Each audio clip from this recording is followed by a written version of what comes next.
आज हम लोग देखेंगे एसएससी सीजीएल 2022 का जो प्रीवियस ईयर क्वेश्चन पूछा गया। अब दिसंबर में जो एग्ज़ाम हुआ था उसका क्वेश्चन हम लोग देखेंगे। अनंतराज सागर जलाशय का निर्माण किस शासकों द्वारा करवाया गया था? तो विजयनगर के शासकों द्वारा करवाया गया था। किस शासकों द्वारा करवाया गया था? तो विजयनगर शासकों द्वारा करवाया गया था। अगला क्वेश्चन, निम्नलिखित में से कौन सी नदी भारतीय हिमालय से निकलती है? भारतीय हिमालय से निकलती, तो कौन सी नदी निकलती? अमना नदी, जो भारतीय हिमालय से निकलती है। गंडा घाघरा कोसी सब नहीं निकलती। अगला क्वेश्चन देख, तीसरा क्वेश्चन देख, निम्नलिखित में से कौन सा पंडित रविशंकर के गुरु थे? तो पंडित रविशंकर के गुरु थे कौन? अलाउद्दीन खान। कौन थे? अलाउद्दीन खान। त्र्यंबकेश्वर निम्नलिखित में से कौन सी नदी उद्गम स्थल है? तो गोदावरी। तो गोदावरी नदी कहाँ से उद्गम स्थल है इसका? तो त्र्यंबकम केश्वर पहाड़ी से।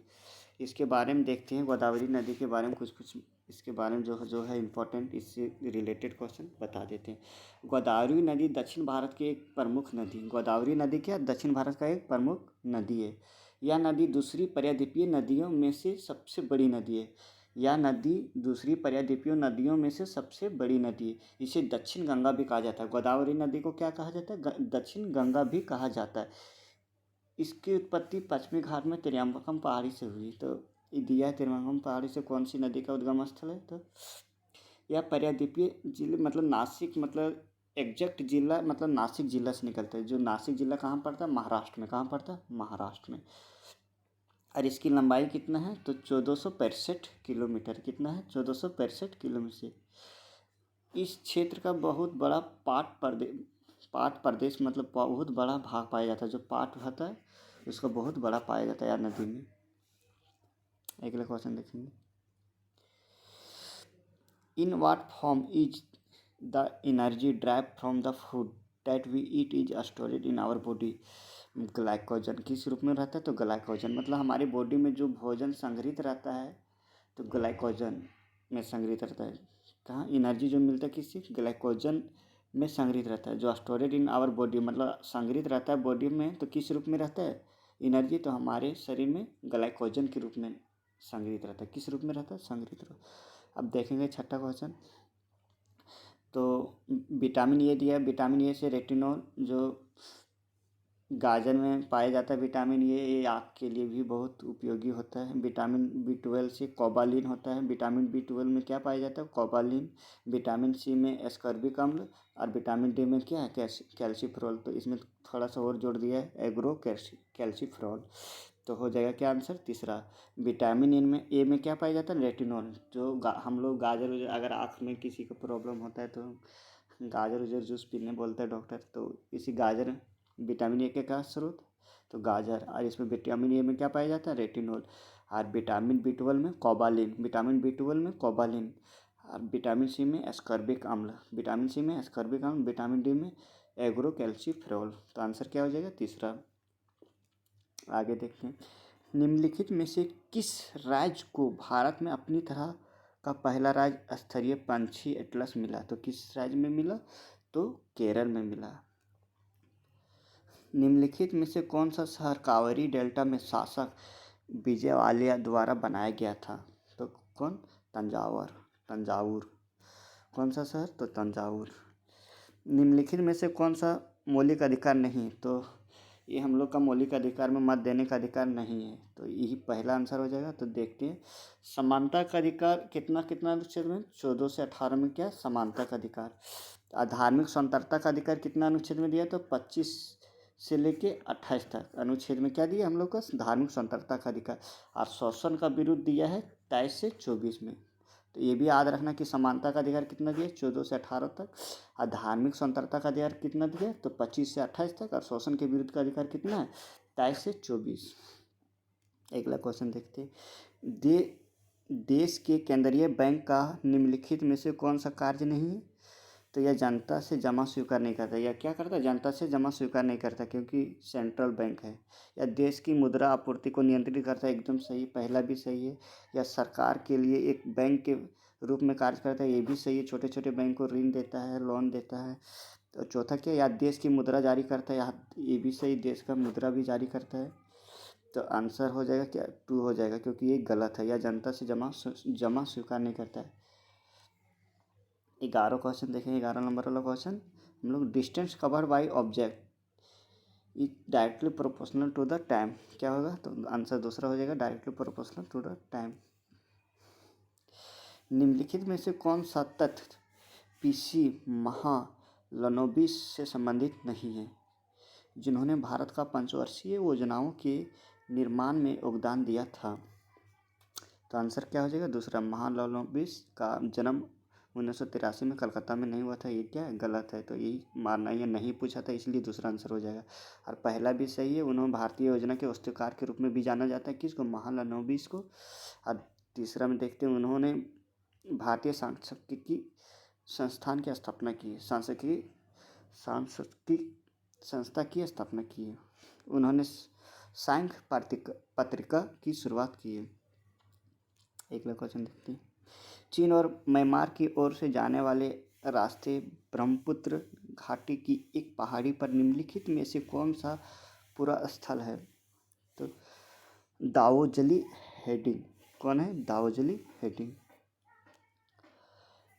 भारत के निम्नलिखित में से किस राज्य में पर्यटन को बढ़ावा देने के लिए रण उत्सव का आयोजन किया गया? तो रण उत्सव का आयोजन किस राज्य में किया गया है? तो गुजरात में। रण उत्सव का आयोजन किस राज्य में किया गया है? तो गुजरात में। शीतकालीन युवा ओलंपिक खेल 2024 का आयोजन कहाँ होगा? तो अभी तो 2023 चल रहा है, तो 2024 में कहाँ होगा? शीतकालीन युवा ओलंपिक खेल 2024 का आयोजन कहाँ होगा? तो गंगवान में होगा। कहाँ होगा? गंगवान। भारत में पहली संपूर्ण जनगणना वर्ष किस वर्ष हुई थी? तो किस वर्ष हुई थी? तो 1881 ईस्वी में हुई थी। संपूर्ण भारत की पहली जनगणना कब हुई थी? 1881 ईस्वी में। ये हमेशा क्वेश्चन आते रहता है, वेरी वेरी इंपॉर्टेंट है। ग्रुप डी में ये आया था क्वेश्चन, एनटीपीसी में भी आया था, सीएचएसएल में ही बार बार रिपीट हो रहा है। भारत में पहली संपूर्ण जनगणना वर्ष कब हुआ था? तो 1881 ईस्वी में। सेंट पीटर्सबर्ग को व्लादिवोस्तोक से जोड़ने वाले रेल मार्ग का नाम क्या है? तो ट्रांस साइबेरियन रेलवे। कौन है? तो ट्रांस साइबेरियन रेलवे। विद्युत विधेयक 2022 को 8 अगस्त 2022 को लोकसभा में पेश किया गया था।